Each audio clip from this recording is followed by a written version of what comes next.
Hi friends, today we'll be discussing a memoir titled Gender Outlaw on Men, Women and the Rest of Us, penned by Kate Bornstein. Primarily, this discussion will center on two chapters of the memoir, chapters 14 and 15. So before we move further into the details, let's first have a quick understanding of the author. Kate Bornstein or Catherine Van Dam Bornstein was born on 15th March 1948. She is an American playwright, author, performance artist, actor and gender theorist. Kate was born into a Jewish upper middle class household in Ashbury Park, New Jersey. She was assigned male at birth and was given the name Albert Bornstein. Later, she underwent sex reassignment surgery and now identifies herself using the pronouns they, them and she, her. Kate graduated in theatre arts from Brown University and later joined a cult by the name Church of Scientology. And this cult finds mention in her memoir. In 1986, Bornstein started identifying herself as gender non-conforming. In fact, she stated, and I quote, "I know I'm not a man, and I've come to the conclusion that I'm probably not a woman either. The trouble is, we are living in a world that insists we be one or the other." Kate has written on several subjects including anorexia and on being a survivor of post-traumatic stress disorder.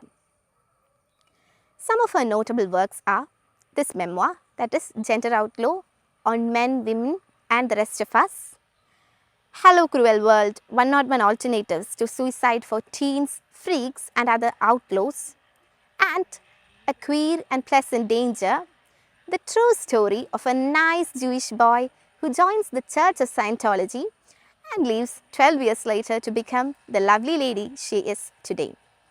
This, in fact, is Kate Bornstein's story in a nutshell. She has also been the subject of Sam Feder's award-winning documentary titled Kate Bornstein is a Queer and Pleasant Danger. So, we have got an idea regarding the author. Now, let's move on to the text. Gender Outlaw on Men, Women and Rest of Us is a memoir or autobiographical writing, and it first came out in 1994. From the title, it is evident that Bornstein focuses on the so-called gender outlaws in her work. That is, she focuses not only on men and women, but also on those who fall neither into the binaries of man or woman. Bornstein lays bare many of the events of her life in this work. This book has been called part coming-of-age story and part mind-altering manifesto on gender and sexuality coming directly from the life experiences of a transgender woman. The Nation calls the book a radical document. The chapters we must pay special attention to in this memoir are chapters 14 and 15. Chapter 14 is titled Queer Life or Queer Theatre. In this chapter, Bornstein conveys the importance of the stage for people belonging to the LGBTQIA+ community, and in her case, this refers to the transgenders. For these people, the stage serves as a place where they can freely express their identity. It is an area of performance. She speaks of a time when these people were offered no space in the theatre.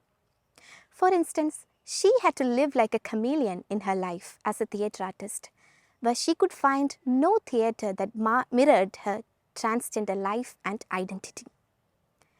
Different theatre models like the Aristotelian model and the model followed by American Expressionists inspired her. In 1969, she joined the Living Theatre and her photograph appeared in the Playboy magazine, but her friend convinced her to return to college so that she could finish her studies. Her life was a mixture of tragedy and comedy, much like our own lives, and she felt that in her theatre life, she lacked a voice of her own. She could only interpret the voices of others. and the tragedy and comedy were not coming from inside her. This, of course, was a problem. Later in the chapter, Bornstein discusses the theatrical performances that are major milestones in the trajectory of queer theatre. She speaks of the time she went from Philadelphia to New York to watch Charles Ludlam perform the play The Mystery of Irma Webb. Bornstein actually expected a performance from a guy in drag, but she was amazed to see Charles Ludlam acting as a female. Last Summer at Bluefish Cove is another play which is written by Jane Chambers that Bornstein discusses in this chapter. This play portrayed non-conventional people like lesbians acting within a conventional model, which made people understand that lesbians too were part of the society. Upwardly Mobile Home was another component of queer theatre that wove together many stories that emulated queer life. The queer community in San Francisco of the 80s gained power and strength with the power and growth of their theatre. When gays and lesbians were yearning for attention, there was another group which was marginalized, and this was the transgender community. And they were being marginalized not only by the conservative elements of the heterosexual community, but also by the conservative elements of the homosexual community. And so, Bornstein decided to garner attention for transgender issues. And she performed in a theatre conference which got positive feedbacks. This boosted her confidence and gave birth to the play titled Hidden Agenda.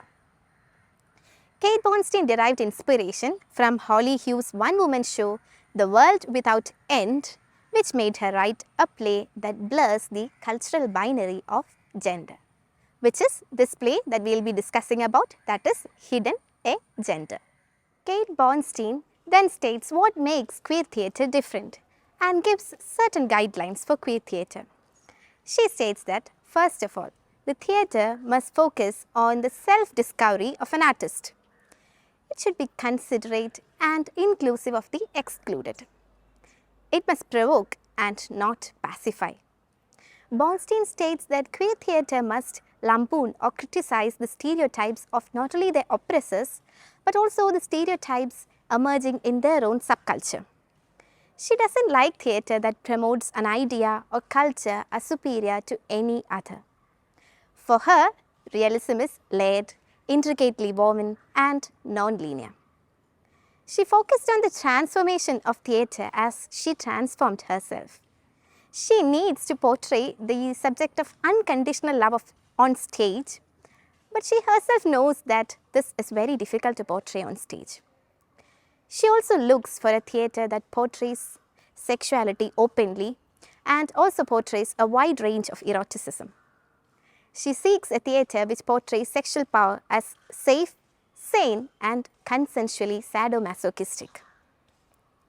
Most theatres admit only two genders, but Bornstein, in a beautiful statement, tells that she wants to see theatre that hasn't stopped counting. She likes slapstick humor because it pokes fun at those in power, but she also tells that today a great deal of slapstick humor is pointed towards unpowered minorities, and this must not be so. She wants queer theatre to expose the lies of the dominant culture. Moreover, it must also break ties with its founding sources such as capitalistic sources and must find its own sources of income. Finally, Bornstein says that there is always a question about the quality of work. That is, what is art and what is not. So, quality of work can be measured by those who attend. Increased audiences at theatre bring about higher standards of quality. So, there would be no question about what is art of quality and what is not. Kate Bornstein calls queer theatre a third space, or the theatre of third space, that includes members of any community and culture. She says that sex and gender outlaws have needed allies. An empowering theatre is a strong partner. It is a space where people can work together towards a common goal of freedom. Members of the LGBTQIA+ community has often used the theatre to legally be themselves. Thus, we have discussed the significance of queer theatre as stated by Kate Bornstein in her memoir. In the next chapter, which is chapter 15, we come across Bornstein's play titled Hidden a Gender. And this has already been mentioned. The play is subtitled A Play in 2 Acts.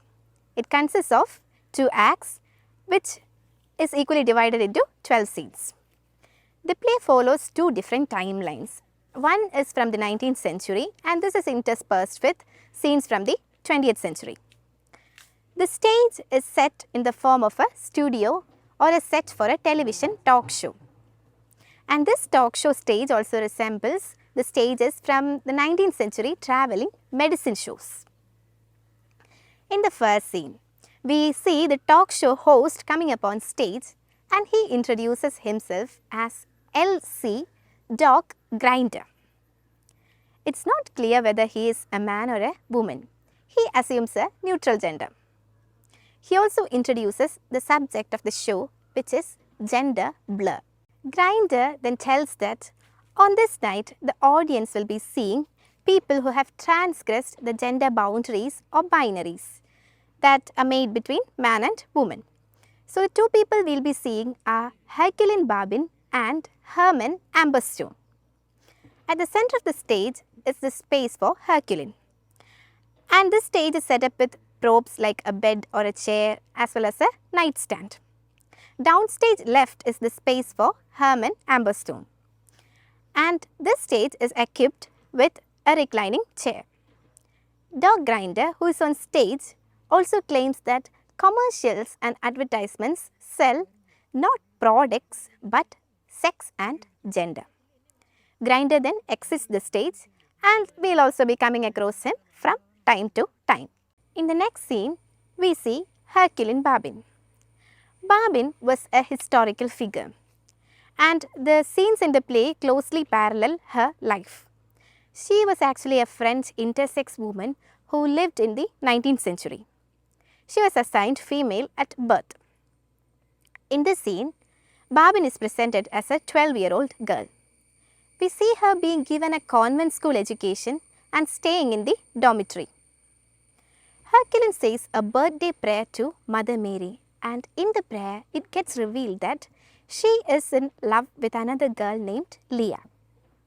Her Christian upbringing makes her view this as a sin. She recounts her night visits to Leah's dormitory. Once on her way back from kissing Leah, she is caught by her teacher and taken to the Mother Superior who warns her for her misbehavior.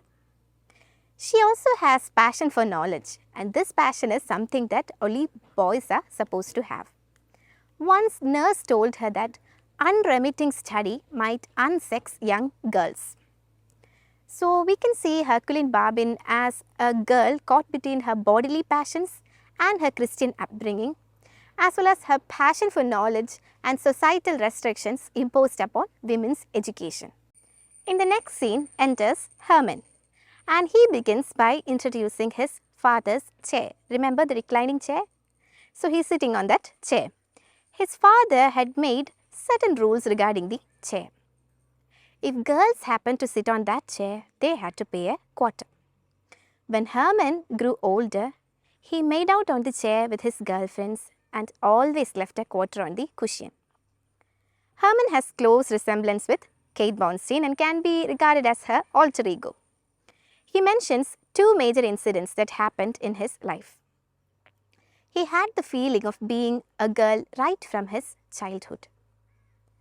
On the first day of nursery school, when he was just 4.5 years old, he chose the line for the girls when both boys and girls were made to stand in separate lines and go to the playground to play.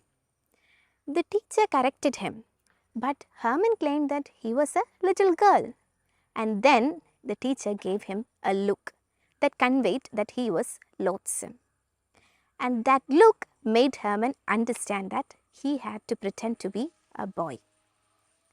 Once, when Herman was on his way to the Hebrew school to study for Bar Mitzvah, he came across the picture of a beautiful blonde lady on the cover of the National Enquirer newspaper at a shop window.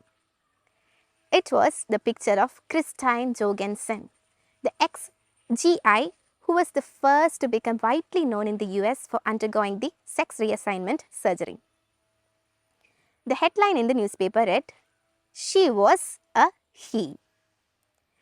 Days later, after much contemplation, he bought the paper, read the article several times and then burnt the paper. The next scene continues Herman's story and relates the connection of pronouns with gender. So, in the next scene, we will be seeing how Herman was taught gender by Mr. Blunt, or in fact, Herman was taught pronouns by Mr. Blunt and later he made the connection of pronouns with gender. In scene 5, Herculine comes back on stage. Now she is 17 and her grandfather has received a letter from her aunt Camilla, her grandfather's sister residing in Paris. Herculine is the one reading out the letter to him. Her aunt mentions in the letter that she is accused of being a vampire. People in the Parisian society regard her as a loose woman. She had lost her husband 15 years ago and is now in a comfortable arrangement with a woman named Babette. Camilla declares that the men who attack her are the real beasts, and if she is a vampire, they are werewolves. She has also enclosed Rachel's latest novel, Mr. Venus, along with the letter. The novel speaks of a woman who has kept a man as a male mistress in her apartment. So, from all this we can understand that it is far from the heterosexual normativity prevailing in the society. And even in religion, we see that heterosexual normativity prevails. And so Herculine wonders whether her aunt would go to hell for sinning with another woman. Herman shows up again in the next scene as a man confused of his identity. He watched the television and read the Life magazine to know what gender he was. Thus, he learned more and more about how men were supposed to act. He was a good actor who played the part of the motorcycle tough guy in the late 60s. And then Herman's chief doubt was how he could be a woman when he loved women so much. It was his director who actually coached him on how men were supposed to act, and he coached him on how to act to become a man.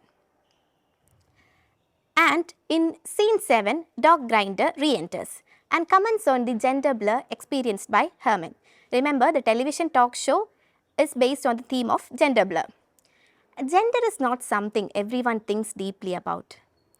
And so Grinder also comments that one may tolerate not knowing a person's age, race or sexual preference, but one insists that a person be one gender or the other. And then likewise, people assign genders to the person. Again comes Herculine in the next scene. Here she is praying in agony as she believes she has sinned. She is becoming a vampire just like her Aunt Camilla. Remember Aunt Camilla? And decides to play the role of a man with Therese, a student in her dormitory. They have kissed several times, and one night she felt as if the hand of the Lord was pushing her away from the bedside of Therese. Moreover, she believes that the more she reads, the more she is losing her innocence. She or her womanliness is falling away, and Herculine is uninterested in arts, crafts and motherhood, everything that a stereotypical woman enjoys. She is also repulsed at the thought of marriage, and she has also turned down 2 marriage proposals, and all this makes clear that Herculine was far from the stereotypes attributed to a woman. And all this certainly added to her confusion. Herman is in a similar state in the next scene. He is praying fervently and wishing he would wake up and find himself transformed into a woman. Remember Kafka's metamorphosis? So this situation is something like that. And one day in Boston, amidst all this confusion, he suddenly got an idea. He quit graduate school and went off to Denver to climb a mountain and come down with an answer to world's problems. So for this, he needed preparation. He went out to buy hiking boots from a store, and next door to the store, he saw the poster of an old monk in a cave holding up a torch and looking into an open treasure chest. The poster said, "Abandon your tedious search. The answers have been found." So it was the office of the Church of Diabology. And this church has got parallels with the Church of Scientology, in which Kate Bornstein was once a member. And Herman read their books, which says were about perverts like him. And 6 years later, he became their leading spokesman in Europe and the Eastern US. And what did he sell?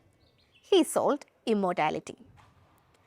Herman regarded this as a spiritual penance so that he could be born as a woman in the next lifetime.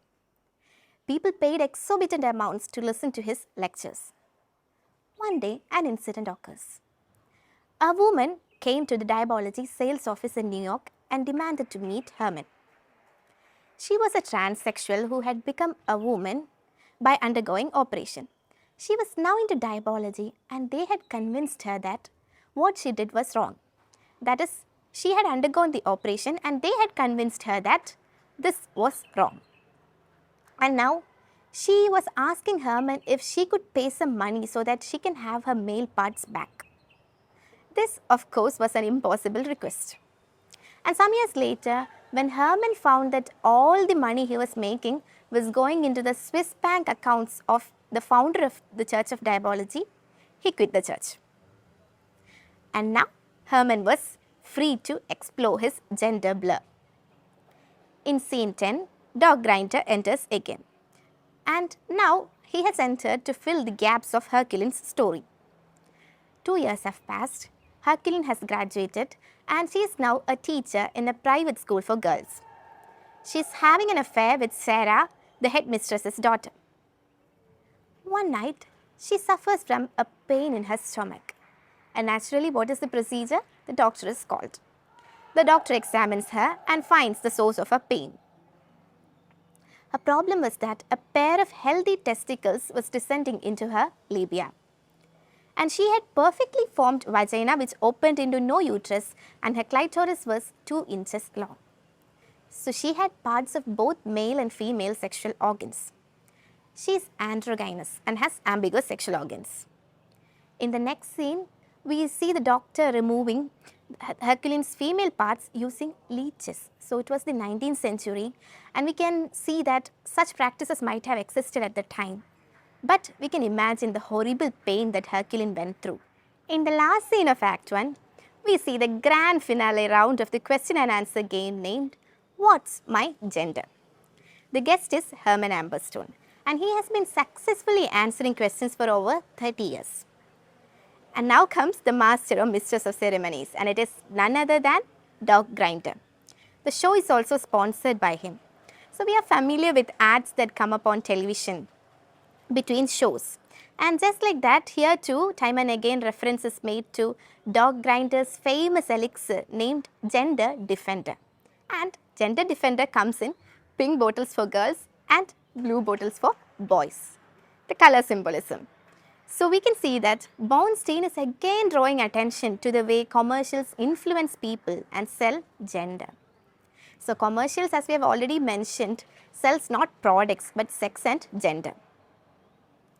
And in the game show, Dog Grinder appears to be a bit sarcastic towards Herman. He is asking him intimate questions about his sexual preference and such matters. Grinder also asks whether Herman can't occasionally dress up as a woman, just like a hobby. But Herman answers that his gender identity is different from his sexual preference. He always feels like a woman and a woman is what he is. So to the final question of what's his gender, Herman answers that he is a woman. The first act ends there. And let's see what happens in the second act. The first scene is quite interesting. When it opens, we see 2 men cleaning up the floor of the game show. When Dog Grinder asks, they say that they are sweeping up gender which has fallen everywhere. So see how interesting the second act starts. Then one of them tells that gender is not being male or female. It is the feeling that you need to belong, that you need to be either a male or a female. All the rest is just marketing and sales. In the second scene, we see Herculine again and now she is dressed as a man. She is bidding adieu to Sarah, her lover, when she is asleep because she's not confident enough to say goodbye to her when she's awake. And from her conversation, we understand how ignorant people were at the time. Dr. Tardieu told her that it was reading that caused her uterus to vanish and her male parts to grow. And Dr. Michael, he told that too much knowledge is incompatible with the innocence that is woman's nature. Jacqueline is leaving for Paris because her doctor has told her that in Paris she can live as a man and enjoy power, knowledge, and women, all that she desires. From what she is saying, we can see that Jacqueline too believes in the stereotypes propagated by the society. And that is the sad part of all this. She feels that it is unnatural for a woman to love another woman, and she falls prey to the ideology that regards women as lower forms of life. Herculine ends the scene by voicing her hope that Sarah will forgive her one day. In the next scene enters Herman. He says how he was abandoned by his wife, his friends, his mother, his boss, and even his psychiatrist when he revealed that he is transsexual. This is indeed the plight of most transgenders who are abandoned by the society and who are ostracized by even their near and dear ones. They don't belong to the gender binaries and so they become outcasts in society. And at the end of this short scene, we see that Herman has made an appointment with a surgeon and he'll be meeting the surgeon on Friday. Scene 4 is set in the clinic of two surgeons named Dr. Racer and Dr. Wiener. They make money by performing sex reassignment surgeries, but they have no respect for their patients. They owe money to many, including a shop named Frank's Fresh Fish and Bait, from where they buy a day-old fish. And such fish is sewn into the body of people during the sex change surgery. Remember, Herman had made an appointment the other day, and now he visits the clinic. Through their conversation, it becomes clear that the doctors are too materialistic and unprofessional. They don't regard him with respect and demand a huge price to perform the operation, which of course Herman can't afford. And so they send him out of the office. Through such scenes, we can see that Bornstein is criticizing those medical professionals who are unprofessional and act without empathy towards transsexuals. In the next scene, we see Dog Grinder, Herculine and Herman on stage. Herculine and Herman dance on stage and converse. They talk about the divisive nature of God who created people as man and woman. They also talk about the significance of zero. And they're telling that zero might be the point where people and ideas move out beyond their boundaries and become opposites. And I have already mentioned that they dance on stage, and so this dance can be seen as synonymous to their transformation. At the end of the dance, we see that Herculine has become Abel, a man, and Herman has become Catherine, a woman. The next scene acts more like a commentary. We see a cook and a clerk in this scene. While shaping the dough in her hands, the cook reads verbatim from a surgeon's report on Herman's sex reassignment surgery, whereas the clerk reads a translation of the actual civil record in Herculine Babin's case. And this case was filed to change her name from Herculine to Abel. The next scene is extremely short.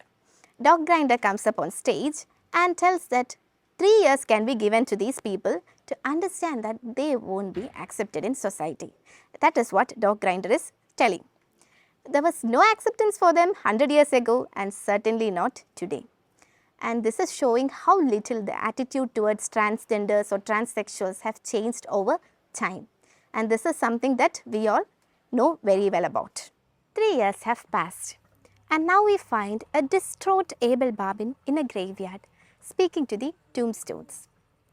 Abel blindly trusted the people around him and transformed into a man, but he doesn't feel like a man. Remember, Paris was the place Abel went to after his transformation. Paris is scandalized by him. Society ostracizes him and he is contemplating death. The next scene opens with Grinder entering the stage and picking up the scarf left on stage by Abel. A mischievous grin appears on his grief-stricken face, and it appears as if Dog Grinder is ridiculing Abel. Remember, it was Dog Grinder who once proclaimed that Abel wouldn't be accepted in society. When Grinder speaks, Herman, who is now Kate or Catherine, enters the stage, interrupting him. From their battle of words, it becomes clear that Kate also now identifies herself as being neither fully a man nor fully a woman. Thus, both Abel and Kate are transgressing the strict boundaries of gender by not belonging to one or the other gender. In the next scene, which is scene 11, Kate tells that Abel died an artful death. He committed suicide by shutting all the windows in his flat and turning on the gas. Kate adds that gender and death once belonged to the individual but is now being appropriated by the society. She speaks for gender fluidity and an individual's choice to construct gender. The problem in society is the divisive attitude or the us versus them attitude. And once Kate states that one has freedom when it comes to sexual preference or their gender identity, and that one is not required to belong to one or the other gender, she feels relieved. And she finds that she, the so-called gender outlaw, has found her place. In the final scene, Dog Grinder comes up on stage and proclaims that everything Kate said works in theory but not in practice. He tries to send his gender defender medicine, that is his elixir, to the audience and tells them to go home and thank heavens that they were born as either a man or a woman. By giving such an ending to the play, Kate Bornstein is trying to underline the fact that society is most often not ready to accept its flaws and change. Since we have come to the end of the play, we can understand that it acts like a social criticism. It criticizes the strict binaries of gender and also the gender stereotypes prevalent in society. Bornstein, however, espouses gender fluidity and people's choices when it comes to their gender and sexual preference. She also ridicules the materialistic attitude of certain unethical medical professionals and also clearly shows how advertisements and commercials reinforce and sell not their products but sex and gender. Although she comments on all this, what Kate Bornstein's hidden agenda behind the play Hidden Agenda is certainly to bring to light the plight of transgenders in society. So we understand that transgenders are not given a place in society, and this happens to be still the case. And this is what Kate Bornstein is trying to change. This makes the play a crucial one in the queer theatre space. So we have gone through a detailed analysis of the play Hidden Agenda, subtitled A Play in Two Acts by Kate Bornstein. So let's wind up this session. Thank you for listening. Bye.